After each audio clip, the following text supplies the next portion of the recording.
This is Dr. Ron's Words of Wisdom, words on leadership, goal setting, productivity, and a whole lot more.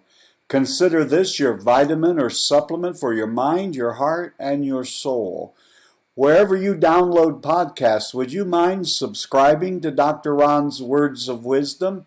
Leave a rating and write a review. It would be very helpful. It will help others to find this podcast.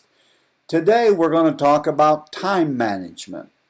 And really, there is no such thing as time management. Time management is really about self-management. You hear people say all the time, I don't have enough time. Now, friends, there are areas in which we aren't created equal.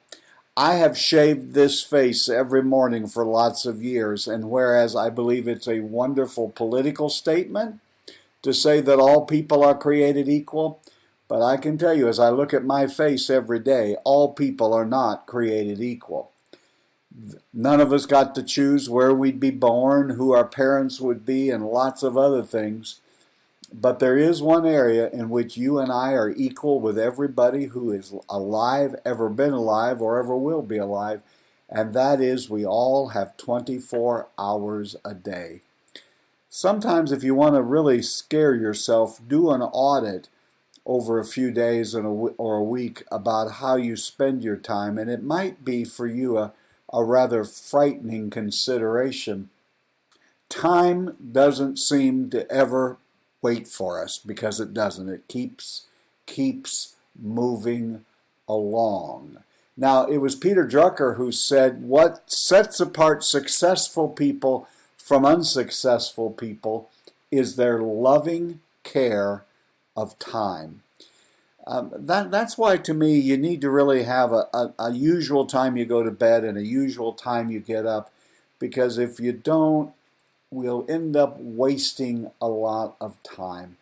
Let's talk about 4 truths about time/self-management. The first is that time is an equal opportunity employer. Everyone has the same amount of time. It's up to us to get done what we need to get done within the time parameters that we have to work with. Everyone, number 2, everyone gets 24. When people say there isn't enough time, you're only going to get the amount of time that you're going to get, and everyone else is only going to get that 24 hours. So, find the time, get organized, do the things that you need to do. But the third thing that I think you need to see about time management is not everyone gets the same results. Now, my wife and I, when we go on trips, we pack our own suitcase. And early on, I learned a secret. Even if we had suitcases that were the same size, my wife has always been able to get more things into her suitcase, even when we have had an identical suitcase and at least one that was the identical same size. So you would think that the same sized suitcase, we should be able to get the same amount of stuff in the suitcase. But until I learned the secrets of how to pack better, my wife would get 2 to 3 times more items in her suitcase because she understood a way of packing that conserved space. So whereas we say everyone has 24 hours a day, that's true enough, there are some people who, like a suitcase, are able to pack more into their 24-hour period. And there are lots of reasons for that. They have, through trial and error, learned better ways of accomplishing things. They've learned, as it's called today, hacks. They've learned to bunch tasks. They've learned to write things down. They've learned to put their head down and do their work while they're working. They don't seem to waste a lot of time, and they are able to get a lot more done. So what we tend to think is, well, they just seem to have more time. If I had as much time as they, all of us have the same amount of time. The interesting thing is, what are we going to pack into that amount of time? Don't you just like it? Isn't it disturbing at times that things don't just work out and we have to start over, and then we feel like we're wasting time? Have you ever been there where you've just tried to follow the rules, and you tried to make a plan, and you tried to follow the plan and it still didn't work out? It kind of reminds me of a young paratrooper getting ready, prepared for his first jump out of an airplane. And they went over and over the instructions. And here's what the instructions were. Do not jump out of the plane until you're told to jump. Number 2, after you have jumped out of the plane, count to 10. After you have counted to 10, pull your ripcord. If the parachute doesn't engage, the third thing is then pull the emergency parachute. And then number 4, when you land, there'll be a truck there to pick all of you up. So here was his first day. His first day to jump out of an airplane. He was all suited up. He had the parachute on. He was in the airplane. He was waiting. And finally the commanding officer said, jump. And one by one they started jumping out of that airplane. And this young man's turn came, and he was told to jump, and he jumped out of the airplane.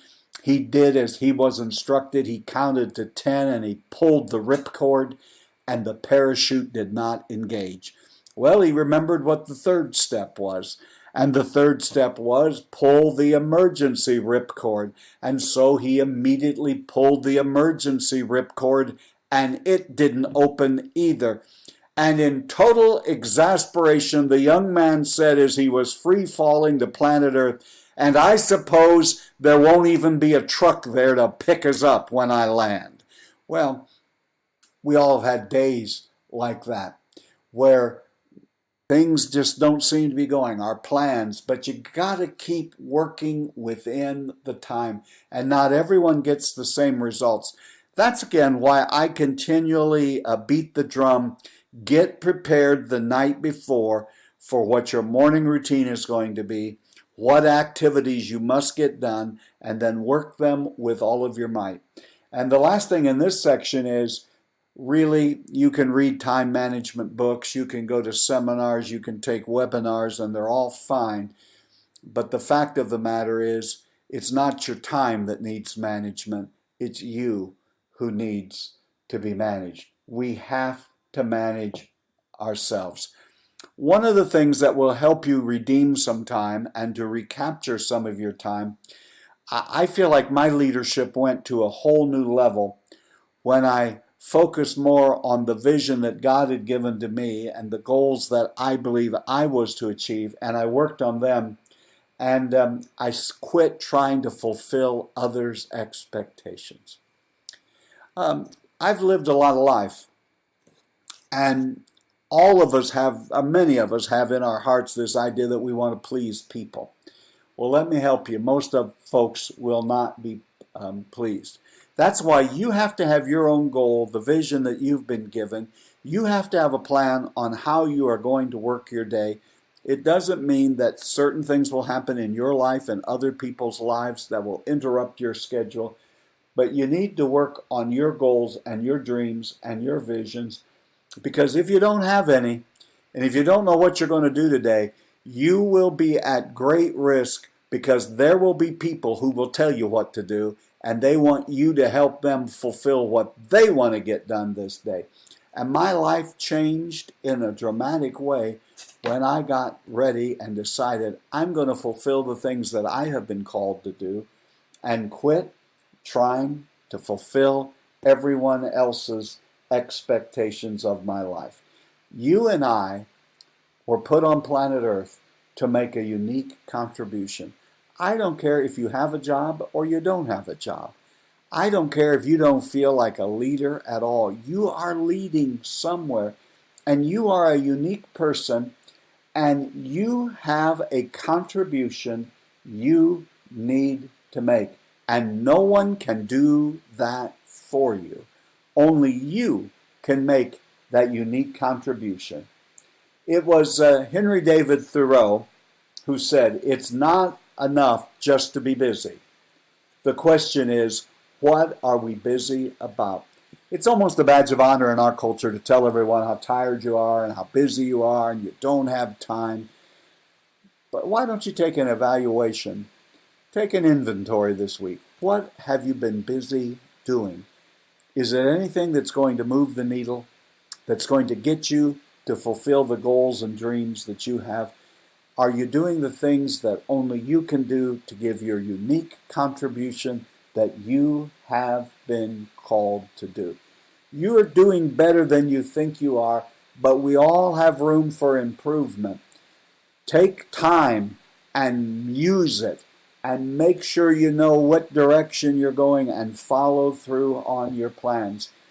This is Dr. Ron's Words of Wisdom, words on leadership, goal setting, and productivity. I hope today this has been a vitamin or a supplement for your mind, your heart, and your soul. Again, don't forget to subscribe to Dr. Ron's Words of Wisdom. I'd greatly appreciate if you'd leave a rating and a review.